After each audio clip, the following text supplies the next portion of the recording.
A 38-year-old man named Artie Vance works in nighttime search and rescue at the Tower Roosevelt Ranger Station in Yellowstone National Park. If visitors have ever driven through the northern sector of the park, it is highly likely they have passed by his station without even realizing it. That place sits right off Highway 191, a few miles south of Gardner, hidden behind a gravel parking lot and a maintenance garage the size of a small barn. Those are the dry descriptions of me on paper, but to me, this cramped ranger station is my entire world. During the day, Yellowstone is a vibrant and bustling canvas of nature, drawing in thousands of tourists who flock to admire the steaming, erupting geysers or the herds of bison leisurely grazing on the sun-drenched prairies. Echoing laughter, the roar of car engines, and the flashing of camera lights create an atmosphere brimming with life and a false sense of security. However, when the sun dips behind the jagged, rocky mountains, everything changes in a chilling way. The warm light gives way to a thick, frigid darkness, and the noisy life seems to be swallowed by a deathly silent atmosphere. Yellowstone is not as magnificent and gentle as the postcards sold in souvenir shops. It stretches across 3 states with over 2 million acres, encompassing treacherous mountains, dense forests that obscure the moonlight, fiercely raging rivers, and countless bottomless, deep valleys. That ruthless vastness turns this place into a giant labyrinth, where a tiny human being can easily slip off the familiar trail and evaporate entirely without leaving a single trace behind. The night here is not merely the absence of light, but it also carries a heavy sensation pressing down on the chest, an invisible, wild presence always lurking and yearning to swallow whole those faint of heart who dare to wander away from the campfire. It is precisely within that suffocating and threatening darkness that I found a perfect refuge for myself. 5 years ago, my world collapsed into shattered fragments when Sarah, the wife I loved more than my own life, departed this world following a tragic car accident. The tearing, agonizing pain made me unable to face the daylight, unable to bear the pitying gazes of friends or the meaningless, rushed pace of life out there. I chose to run away from reality, burying myself in the night shifts at the most desolate place of this massive national park, carrying a fragile glimmer of hope that the apathetic silence of the deep forest could somehow soothe my battered soul. That I would rather face the bone-chilling cold, the howling winds whistling through the leaves, and the lurking dangers in the endless night, than have to wake up every dawn in an empty house and bitterly realize she would never be by my side again. I craved solitude so much that I was willing to trade my entire youth to befriend my own ghost. But I was tragically mistaken, for the silence of Yellowstone did not bring the peace I had always longed for, but rather it was merely a black velvet curtain concealing horrifying secrets far beyond all limits of human understanding, twisted realities.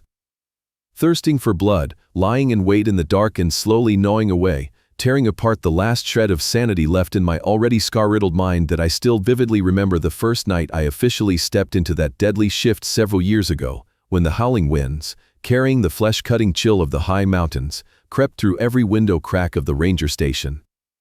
At that time, I was assigned to accompany Silas Thorne, a seasoned and profoundly silent veteran ranger, someone who seemed to have tethered his life to the darkest secrets of this forest. I naturally expected standard professional lessons, dry instructions on how to administer first aid to hypothermia victims, how to deal with straying wild beasts, or how to organize a search team for missing victims in treacherous terrain. Yet, Silas completely ignored the thick stack of training manuals gathering dust on the desk. Instead, he slowly poured a cup of thick black coffee, slumped into the chair opposite me, and began to impart the 6 most bizarre survival rules I had ever heard in my life. Those 6 rules were entirely absent from any official documents, sounding just like cheap ghost stories often dragged out to frighten children around a campfire. One of them involved having to carry candy when searching for missing children, or another absurd rule absolutely forbidding turning one's back to the high treetops. Initially, I could not help but burst into laughter, assuming this old ranger was just deliberately playing a trick to test the nerves of a rookie drowning in sorrow like myself. But my laughter abruptly died and froze right in my throat when I met the cold, terrifyingly stern gaze of Silas. There was not a single avenue for joking in those deep eyes imprinted with the wrinkles of time. He leaned forward, his deep, murky voice resonating steadily, blending with the whistling wind outside the window frame, piercing straight into my mind a horrifying truth that these grotesque laws existed not to intimidate, but because there had been complacent people who broke them, and the price they paid was that they could never, ever step foot out of this forest again. That the obsession over Silas Thorne's chilling warning still lingered in my mind until one cold September night, the fragile barrier between reality and nightmare was officially torn apart. At that time, the freezing air, carrying the pungent scent of fallen leaves and the damp earth's breath, slipped through our thick coats as we were submerged in tense silence at the ranger station. Suddenly, the crackling static from the radio shattered the thick atmosphere, followed by the monotonous voice of the dispatcher reporting a case of wildlife-destroying property at the Bear Creek campground. Without hesitation, Silas grabbed the ring of keys, signaling me to get into the night-dew-stained patrol truck. We sped down the gravel road swallowed by darkness, where the flickering headlights of the vehicle barely had the strength to pierce through the towering pine trees standing majestically like giant phantoms on both sides of the road. Upon entering the Bear Creek area, an eerie desolation enveloped everything, the headlights sweeping across the dark, lifeless recreational vehicles resting silently like colossal tombs stranded in the deep forest. Silas killed the engine, leaving the space to be devoured by the sound of the wind whistling through the canopy and a harsh, clanging metallic noise echoing hastily from the row of food storage lockers not far away. My hand instinctively tightened around the frigid flashlight, my heart rate accelerating with each pounding beat in my chest as I quietly followed closely on the heels of the seasoned veteran. The two of us carefully groped our way, step by step on the gravelly ground, directing the pale beam of light toward the source of those grotesque noises. The metal door of a food storage locker had been torn open, brutally twisted and deformed, with garbage and the remnants of food bags scattered everywhere on the damp ground. Silas bent down, his flashlight shining directly onto the viciously deep scratch marks etched into the thick metal, and he whispered a tense assessment of the animal's size. But at that exact moment, a heavy, wet, rasping breathing sound emanated from the darkness right behind us, making me slowly turn around, aiming the flashlight's beam into the thick night, and instantly my body froze before a horrifying sight far beyond any conventional human understanding. About 30 yards away from us, a colossal black shadow loomed amidst the dense night. It was a black bear of a size surpassing my imagination, standing nearly 2 meters tall as it heaved its front torso up from the damp earth. Its appearance evoked a dreadful sensation, with a coat of mud-soaked, matted fur clinging along both sides of its shoulders. But what made the blood in my veins run cold was not the massive bulk of the vicious beast, but the utterly disgusting, putrid stench wafting from it, a sour smell of wet fur mingled with an overwhelming reek of rotting flesh so strong it suffocated me. And then, the beam from my flashlight swept across its face, revealing a detail that choked every notion of the natural world I had ever known. The monster's eyes did not reflect the light like the eyes of ordinary wild animals. Instead, they emitted a murky, gloomy, and unwavering emerald green glow of their own, as if two phantom lanterns were buried deep within its skull. It lumbered forward, the sound of its claws scraping against the gravel sounding dry and hollow beneath its feet. The monster seemed to completely disregard those demonic eyes for sight. Its gargantuan head continuously swayed from side to side in a rhythmic and bizarre manner, as though it were pricking up its ears to listen to every minute vibration in the air rather than observing us. In that very instance, the seemingly insane rule number 1 that Silas Thorne had mentioned on the first night suddenly rang clear in my mind, tearing through the veil of skepticism. Silas' deep, murkily tense voice echoed right next to my ear, ordering me absolutely not to move even for a blink, bringing me face to face with the truth that the things existing in this forest completely defied every law of nature. Holding my breath until my 2 lungs felt ready to burst, I stood rooted to the spot while the monster inched closer to Silas with grotesque curiosity. Cold sweat poured like rain down my forehead, and then, in the worst moment of lost control in my life, the heel of my shoe accidentally slipped slightly on the wet gravel, creating an incredibly faint crunching sound. Yet amidst the absolute silence of the night, that sound was no different from a death knell. Instantly, the bear's enormous head snapped toward me, and it closed the distance in less than 2 seconds with an incredibly terrifying, absurd speed. The ear-piercing screech of claws tearing into the road surface rang out before it halted abruptly right in front of me, thrusting its hideous snout covered in countless festering scars, sniffing the air just a few inches from my chest. Its scorching, rotting breath blew directly into my face, each rhythmic heave from its lungs pounding against my flesh like a death sentence. Two pale, sickly green spots of light beamed straight ahead, entirely hollow, not looking at me but staring blankly into the empty space where the sound had just originated. I was completely petrified, marshalling all the willpower I had to freeze every muscle fiber in my body, not daring to twitch even a strand of hair, enduring a suffocatingly fatal absolute silence. Just like that, moments as long as a century dragged slowly by until a dry snap echoed from a broken branch deep within the secluded forest edge. The vicious beast immediately whipped around, focusing all its attention in that direction, and bolted into the thick night. With a maddened ferocity, leaving the tree trunks shuddering violently from the massive tremors. Only when that grotesque silhouette had been completely swallowed by the darkness did I dare to exhale the oxygen that had been bottlenecked in my throat. Standing trembling next to the patrol truck, listening to Silas' chilling admonitions about how that creature hunted by sound and movement, I shockingly realized I had just survived stepping over the precipice of death. And this was my first blood-etched lesson about the fragile boundary between human reality and the invisible nightmare realm reigning over this dark land. The horrifying obsession with the giant creature bearing emerald eyes shone into my mind throughout the freezing winter months.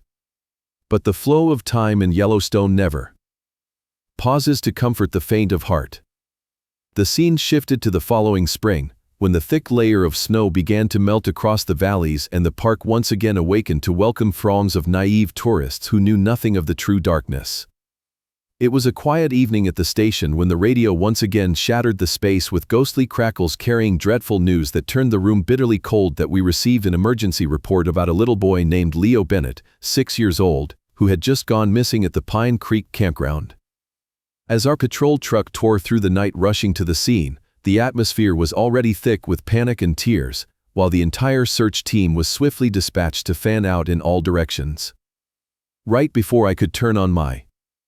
flashlight to plunge into the thick night of the obscure forest, Silas suddenly stepped close with a face hardened as if carved from a boulder. He reached into his worn coat pocket, pulled out a tiny plastic box, and shoved straight into my hand a box of green Tic Tac candies.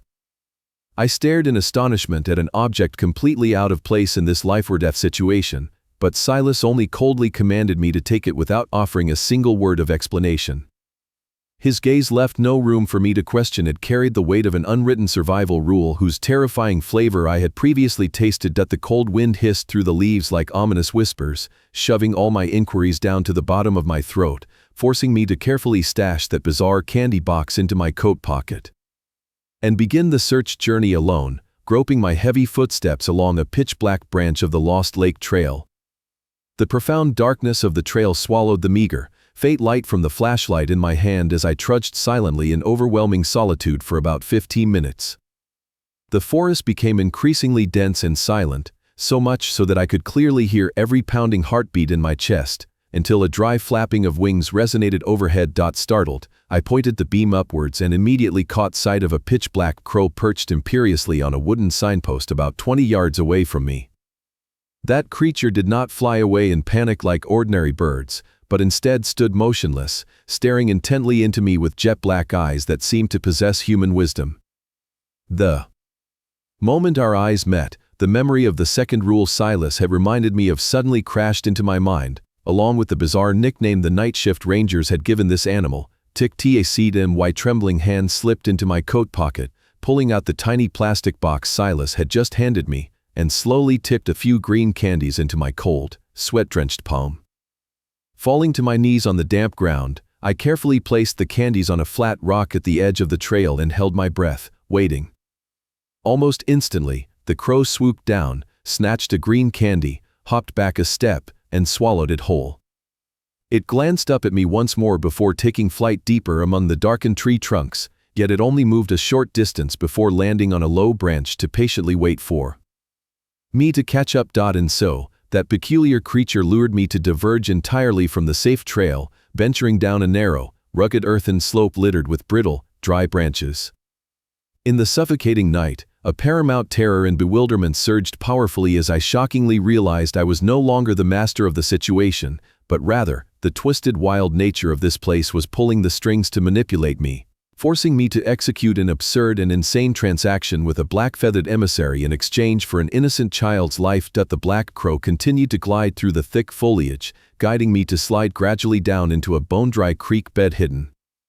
deep at the bottom of a ravine, and then the flashlight beam washed over a tiny being curled up, breathing faintly on the frigid ground, but miraculously, the boy was still alive. That was little Leo Bennett, and I hastily rushed over, dropping to my knees beside the child, shakily snatching the radio from my belt to call for emergency backup from the other units.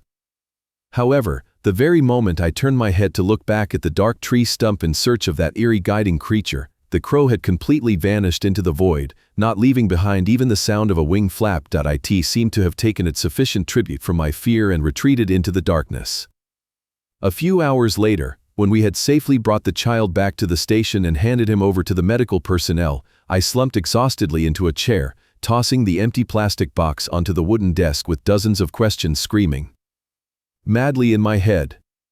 Silas quietly stepped over to pick up the box, his aged face not revealing a single flicker of emotion as he confirmed a cold, spine-chilling truth that no one in this forest knew why that damned crow only favored the green candies. He gazed contemplatively out the pitch-black window frame, his whispering voice blending into the whistling wind, saying they only knew it was the sole way to make that malevolent creature compromise and help the ranger team find lost children before they were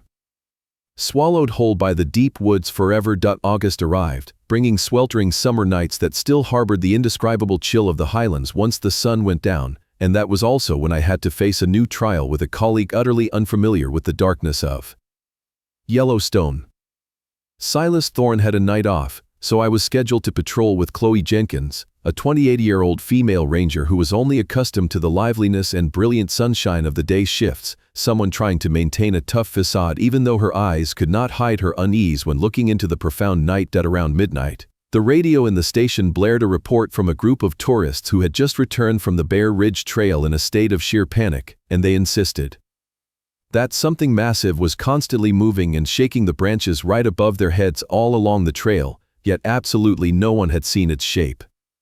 Chloe and I quickly got into the vehicle, speeding down Highway 191 before turning onto the gravel trail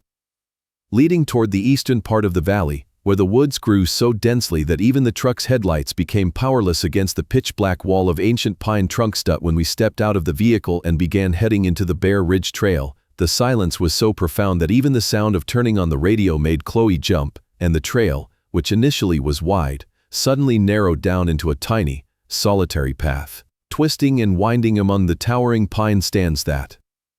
stood like giants holding their breath to watch our every move. The wind began to hiss through the canopy above, creating ghostly rustling sounds that drowned out the footsteps of the two people venturing into a territory that did not belong to mankind, and I silently prayed that I would not have to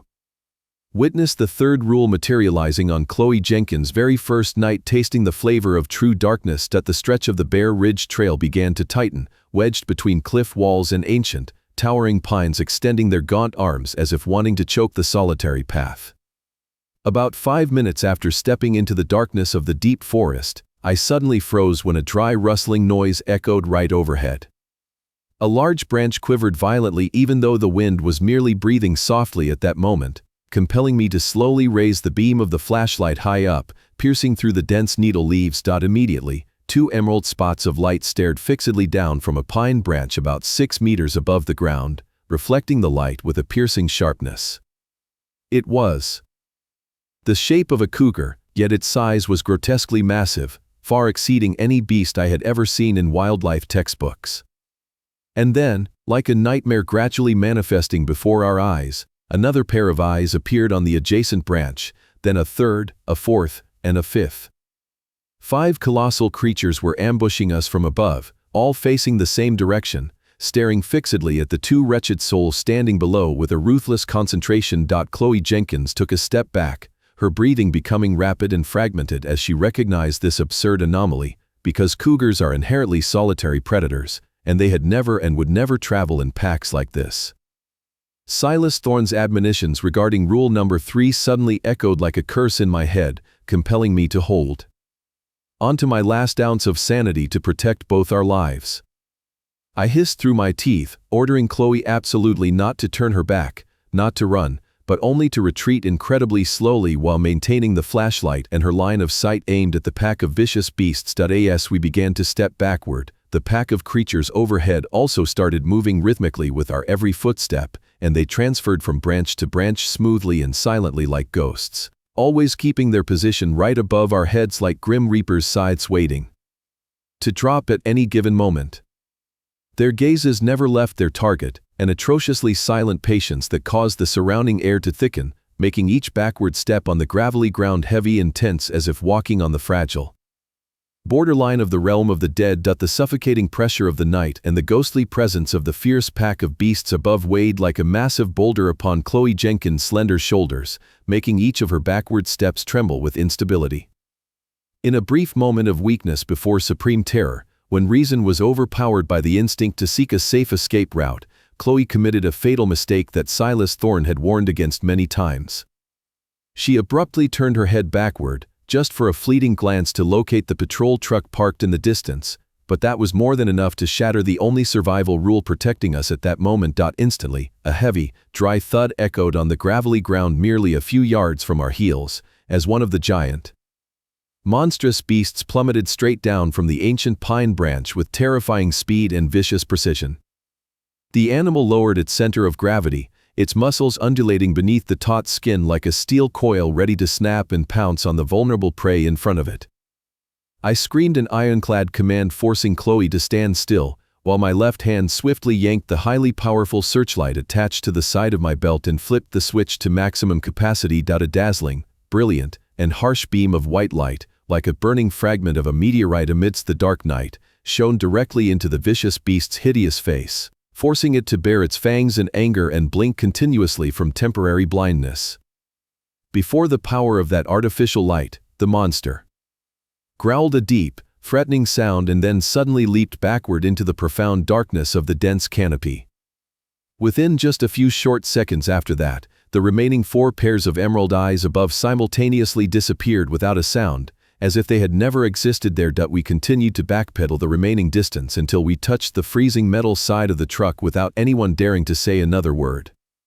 Looking into Chloe's vacant eyes and her bloodless, pale face under the cabin light, I understood that the confidence of a day-shift ranger within her had been utterly crushed, and her mind had completely collapsed following the encounter with entities not belonging to this world, and she would certainly never have enough courage to venture into the territory of the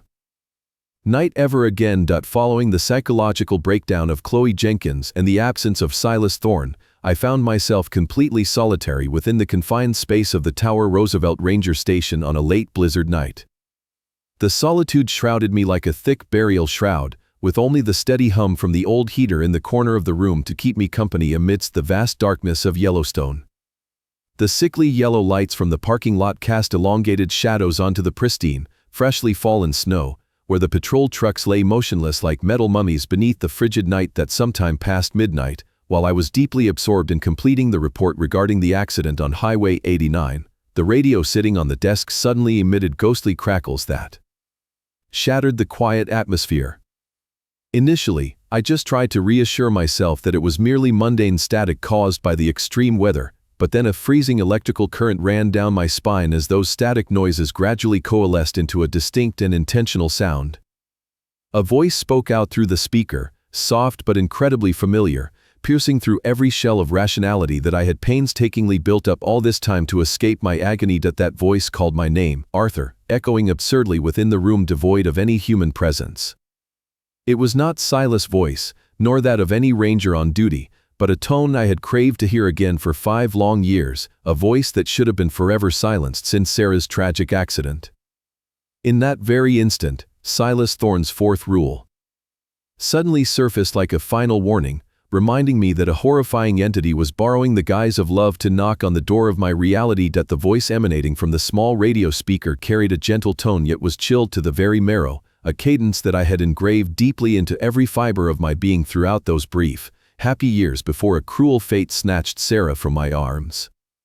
It was truly her voice, undeniably so, from the way she paused, the way she stressed her words, right down to that characteristic warm, low pitch she used whenever she wanted to act affectionately with me late in the evenings back in our old home. Sarah softly called my name through the static buzz, and her voice sounded as if she were trembling from the bone-chilling cold of the Yellowstone Valley on a blizzard night, repeatedly stating that she was standing right outside the porch of this Tower Roosevelt Ranger Station. She said the darkness out there was so thick it made her feel terrified to the core, that her body was slowly freezing beneath the deep snow, and she begged me to please open that heavy wooden door, let her inside to be warmed by the heater, and to see my face one last time before it was all too late. My heart felt as though an invisible hand was squeezing it shut, the blood in my veins boiling over with an insane, blind hope that caused my legs to tremble and my body to subconsciously lift off the worn leather seat in the utmost delirium of longing. I longed to dash out there, to throw the door wide open and embrace that silhouette in my arms, whether it was an illusion or a miracle. But the moment my finger grazed the frigid wooden desk, Silas Thorne's steely and threatening instructions regarding the fourth rule abruptly washed over me like a bucket of ice water dumped over my head, awakening all my slumbering senses. Silas had clearly stated with an unprecedentedly serious expression that if I were to hear the voices of deceased loved ones echoing through the radio during a night shift, I must immediately turn the device off and absolutely never look out the window until the first light of dawn appeared. Because the thing standing on the other side of the door was not the spirit of the departed, but rather an evil entity attempting to infiltrate our real world through the pain and loss of those left behind, that I clenched my teeth so hard that both sides of my jaw ached, gathering every ounce of my life force and the last bit of sanity remaining to reach out and twist the volume knob, plunging the radio into absolute silence right in the middle of a deeply agonizing, pleading sentence from Sarah. The room instantly sank into a dreadfully suffocating stillness, leaving only the faint hum of the heater and the rapid, continuous pounding of my bleeding heart within my chest. And then, the spiritual terror began shifting into a physical and more fearsome form than ever before as I heard the wood of the porch groaning beneath an absurdly heavy weight, far exceeding the weight of a slender woman like my wife. Slow, rhythmic footsteps began to crunch on the thin layer of snow covering the wooden floorboards outside, and they approached the main door and then slowly moved along the wooden wall of the station toward the window right next to my desk. I could sense a dark, massive, and freezing presence standing right behind that fragile pane of glass, merely a hand span away from me, and it seemed to be staring fixedly at my back through the tiny gaps in the drawn curtains with an incomprehensible hunger.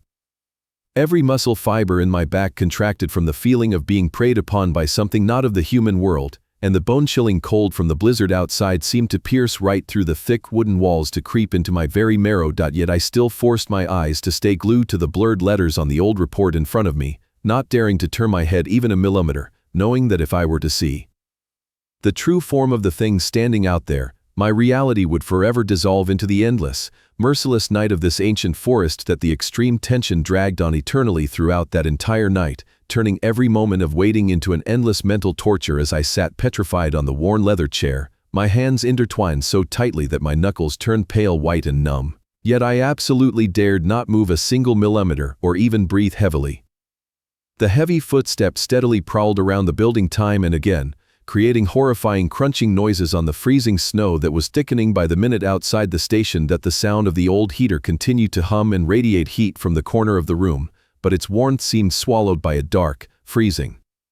presence pressing in just outside the fragile wooden walls. I sat still as a statue for nearly 20 minutes in a state of maddening wakefulness, listening to that stalker pass by the window a second time and then a third, each of its strides pounding into my mind like a threat of a catastrophic end. The darkness in the room seemed to congeal, leaving only the sickly red indicator light on the radio console blinking like a demonic eye monitoring my downfall, while my mind incessantly screamed to open the door, yet my reason clung to Silas Thorne's instructions like a sole life preserver in a murky ocean. Ultimately, those eerie noises ceased at dawn as the gale winds began to subside, but the fear kept me pinned to the chair until the sky outside began to shift into a pale gray hue and the very first rays of sunlight kindled above the ancient pine ridge. With trembling legs and a heart depleted from consecutive traumas, I finally summoned enough courage to stand up, taking heavy steps toward the main door and slowly pulling it wide open to welcome the freezing rush of air that stung my lungs.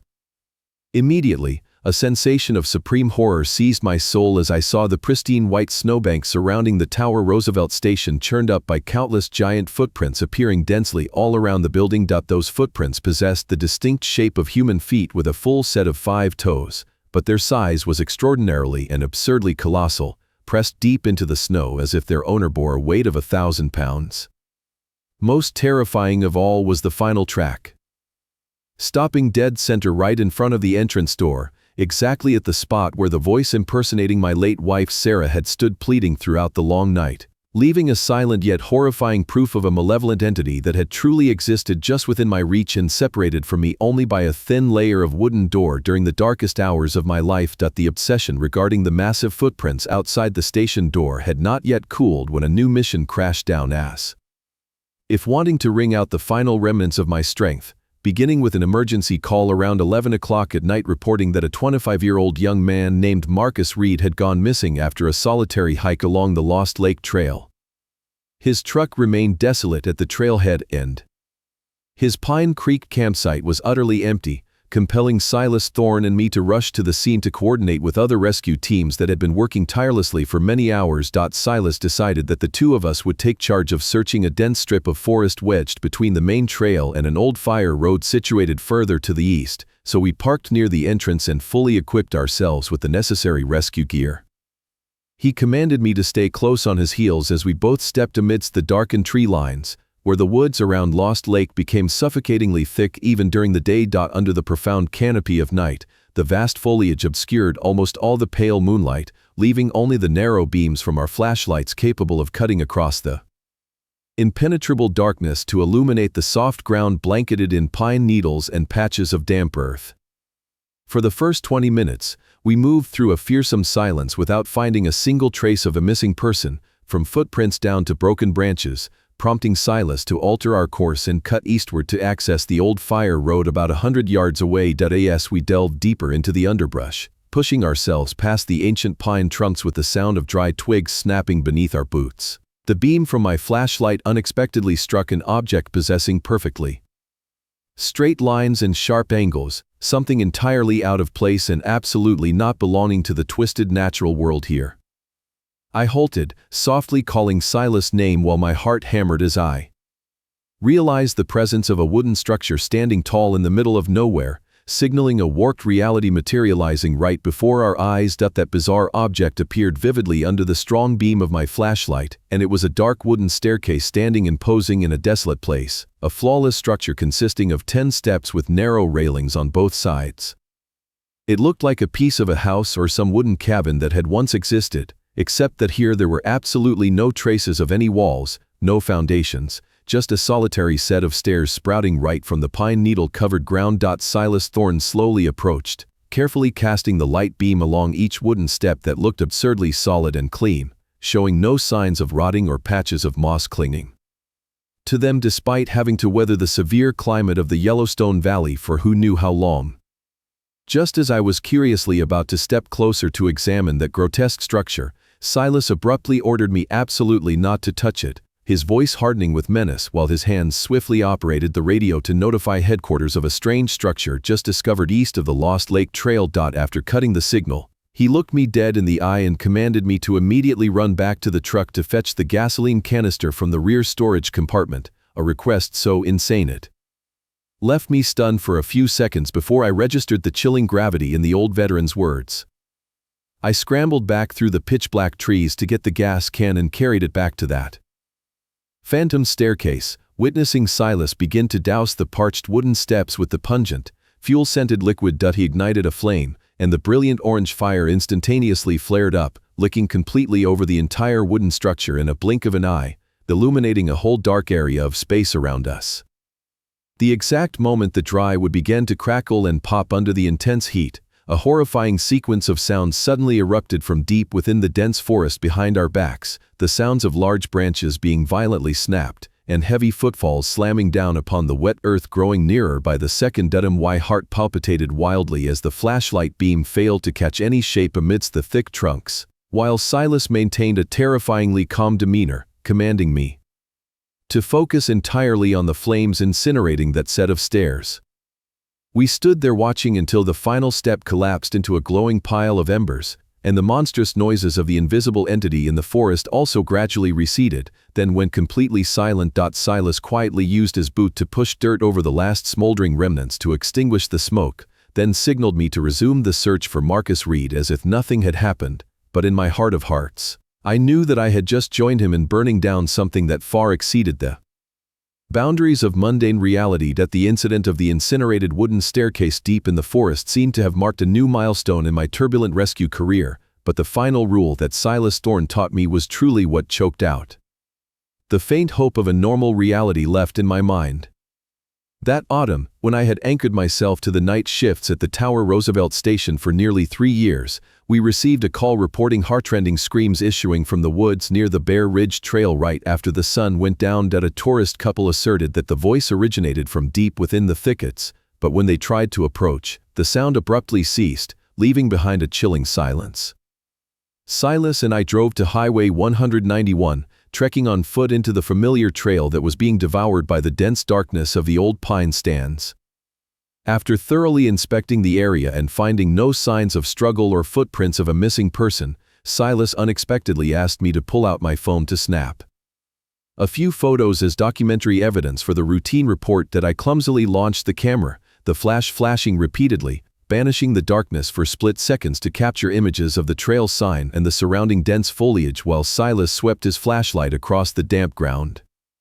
We did not discover anything unusual at the scene, so we decided to retreat as the clock struck near 2 in the morning to return to the Tower Roosevelt Station and complete the paperwork. Sitting down at the familiar desk under the pallid fluorescent lights, I opened the photo gallery on my phone to begin the upload process to the reporting system, utterly oblivious to the fact that an evil entity had managed to record its presence into the very photos I had just taken and was waiting to step out from that dark frame. I swiped quickly past the first 2 pictures until the third one made my finger freeze and my whole body break out in goosebumps, and I noticed a pale, human-like silhouette dressed in black standing obscured behind a pine stump right behind Silas Thorne's position, about 6 meters away. That I knew for an absolute certainty that figure had not been present when I pressed the shutter, because with the instinct of a ranger, I had carefully observed the surrounding area and would have undoubtedly spotted any stranger there immediately. As I shakily swiped to the next image, that dark figure was no longer standing still, but had stepped entirely out into the open space and was staring directly into the lens with a pale visage brimming with utmost menace. Silas snatched the phone abruptly from my hand, immediately printed the picture onto paper, and took it to burn in the old rusty drum behind the station while dropping a warning that sometimes malevolent entities would fixate upon us and seek ways to come alive through photographs. My story concludes here as a reminder that this massive, million-acres Yellowstone National Park does not belong to mankind when the sun sets behind the rocky ridges. The night watchmen like us are merely reluctant patrollers in a wild territory fraught with blood-soaked rules and twisted realities, where every historical incident has left behind a costly lesson. Through these horrifying experiences, the most precious lesson I derived is an absolute humility and respect before the invisible power of nature and the mysteries human reasoning cannot yet decode, because sometimes safety lies solely in the strict observance of boundaries that must not be crossed. We are only tiny guests on this planet, and true courage sometimes is not confronting the darkness, but knowing how to protect oneself and those around against incomprehensible things to preserve peace within one's soul. If you found the story of Arthur's strange rules captivating and it brought you genuine emotions, please support us by hitting the subscribe button, pressing like, and sharing the video so that many people can tune into astonishing mysteries every day. I am very curious to know how you feel after hearing these accounts and whether in actual life you have ever encountered any glitches in reality that made you question the world around you. Please leave comments sharing the feelings from deep within your hearts, for we always cherish every contribution from our audience as we explore the hidden corners of reality together.